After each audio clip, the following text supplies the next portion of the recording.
Hello, my friends, and welcome back. I'm Chisgule Gaming, and in today's video, sponsored by the makers of Call of Dragons, we need to update my legendary hero tier list. And honestly, there is a lot that I need to change around. So much so that we're going to start this thing from scratch.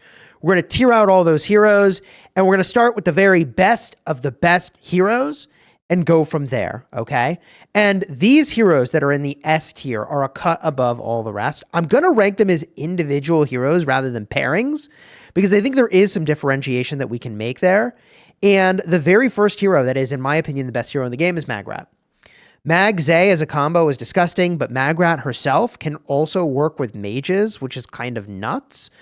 And for that reason, she goes all the way up at the S tier. Now, I think Zeta can go in A tier below, but Magrat is gross. Best hero in the game. Best reports I've ever generated. Even with a sand lizard on that pet, or as the pet, I'm doing just incredible things. It's just my best merit earning army is Mag-Zay, and it's not even close. Now, that said, this list is mostly oriented on the open field, but it is worth pointing out that Magrat also works in a garrison, also works for rallies. Bro, it's gross. You'll notice a pattern here. The best heroes in the game work for the open field, they work for garrison, they work for rally. That includes Goresh.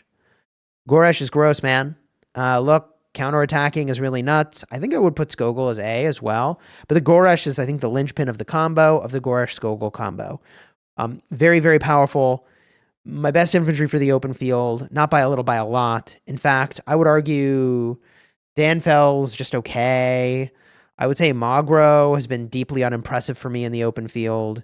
Similar to like where I would probably put Nika. I'm not planning to use her in the open field. I mean, it's just been really wild how infantry have done. In fact, I still use, as weird as this is, Madeline and Garwood. And I wouldn't say that they're necessarily like amazing, Madeline and Garwood. But when you need an infantry speed bump, it's the go-to. And like Danfel can do damage when he's not getting focused, but he does get focused and then you're cooked. Whereas the old trusty speed bump, Madeline Garwood, I mean, look, you'll consistently get a bad report, but at least they do their thing. They do what infantry are there to do, be the speed bump. Whereas Goresh and Chisgule can also theoretically generate a report on top as well. And the final hero that I think goes in the S category is actually going to be Urag. This is debatable. I'm not the Cav guy that would say, oh, hell yeah, this is what it's got to be. But the people that are insist, and you can get some crazy reports running around with cavalry. Cavalry got modified so that they are very powerful now when paired with infantry in the open field. So I'm going to put Tobin a tier below, but Tobin is also very good. Bakshi and Emrys I have previously rated as like kind of poor, but if you know what you're doing with cavalry, I would say that they're probably B tier for this list we're making. And the thing I will point out is that not only are, weirdly, Ferondale and Theodore kind of a cut below these two, which is just weird, but also cavalry is probably one of the higher skill units to use in the game. I mean, it doesn't feel like it when they're just ambushing people off to the side. That's okay. That's not the highest level of skill. But when you actually charge the enemy's ball or main force with cavalry, boy, I mean, look, if you're good at it and you know what you're doing, you can crank the merits. Most people don't.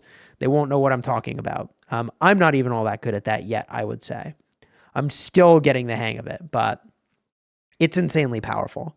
Now, on the topic of insanely powerful, what's the deal with Lily Velen, man? Lily Velen, for me, just produces, and it's still, weirdly enough, produces a cut above what I'm getting from Thundolin and Thalia. Now, there may be some mage mains that fight me on this, and I'm open to believing that you can get similar reports with Thundolin and Thalia. I actually would very much believe it. But for just big damage and slows, man, I don't know. Am I crazy? Maybe, but I'm getting great reports still from these two over here. Lily Val, man, it just keeps producing for me.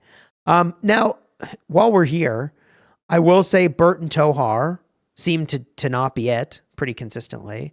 I almost want to like put them at C tier, which is like kind of a bummer, but I wouldn't put them above the AoE from Thundolin, right? I don't think so. So kind of a bummer to put them there. Indus, I know there's people that swear by Indus. If you're debuffing a rally, I get it. There's people that love the Indus. I'm going to put it at D for now. I'm open to it being somewhere else, but if I'm speaking from my personal experience, that's where it goes. Hosk, I'd probably put it C. He's not really cooking for me right now. In fact, I'm using 4 Marksmen in the field.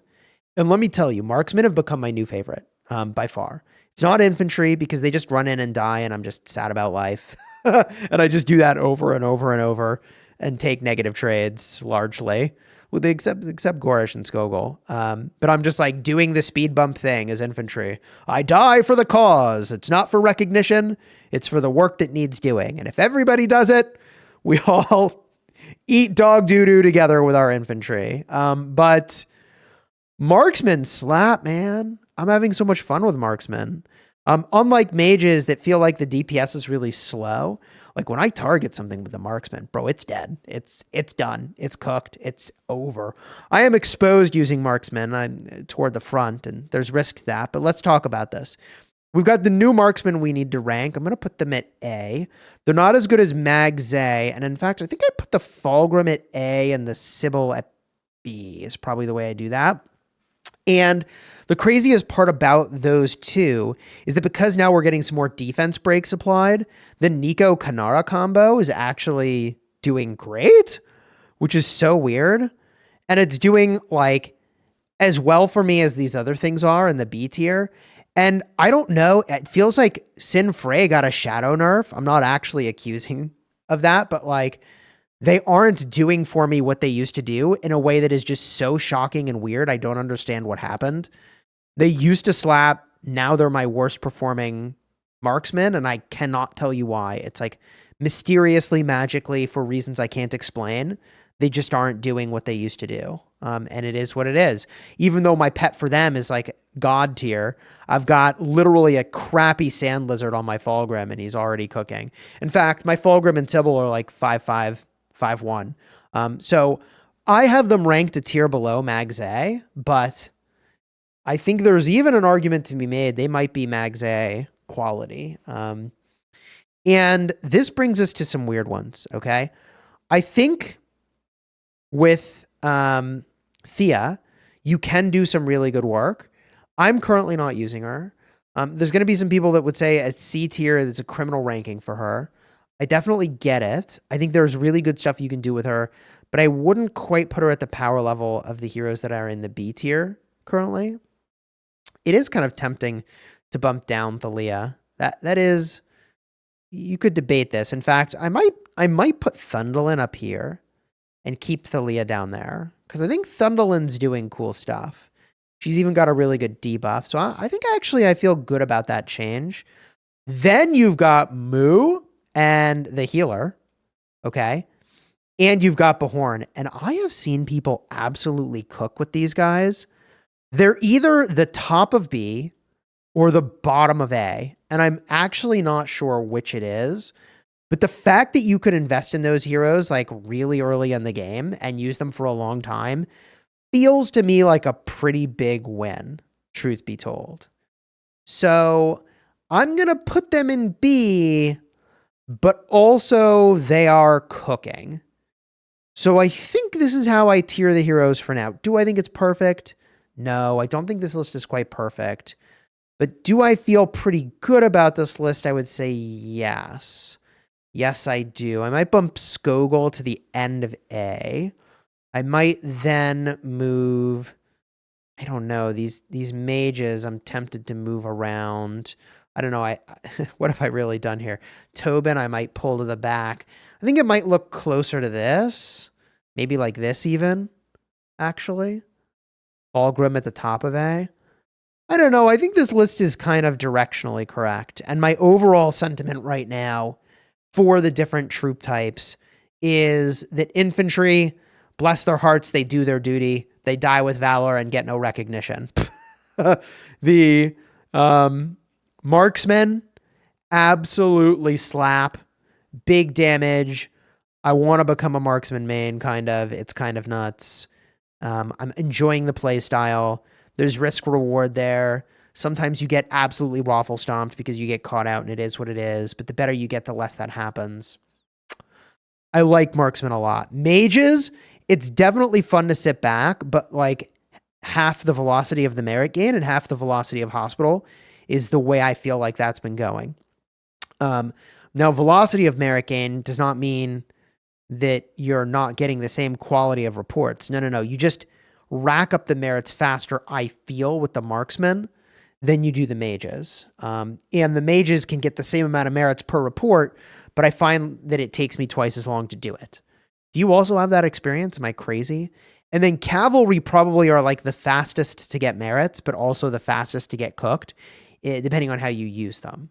And if you're using them in the main fight, which I applaud the developers for making that a thing that can happen now, you can get cooked real fast. But you also can do a lot of damage on your way out. So I find them to be the highest velocity of merits in hospital of all the options. But what are your thoughts down below in the comments? I know we're going to see a lot of people saying, bro, this is criminal. How could you put Indus down here? I get it. There are people that use her and bump her up. Definitely leave your thoughts. I'm the most shocked about Nico and Kanara seeing new relevance, but that's the benefit of Sybil's defense break, really making these two more relevant than before. Enjoy the vid, throw a like on here, subscribe. Let me know your thoughts down below. Until next time, you have fun smashing your enemies. Take care, everybody.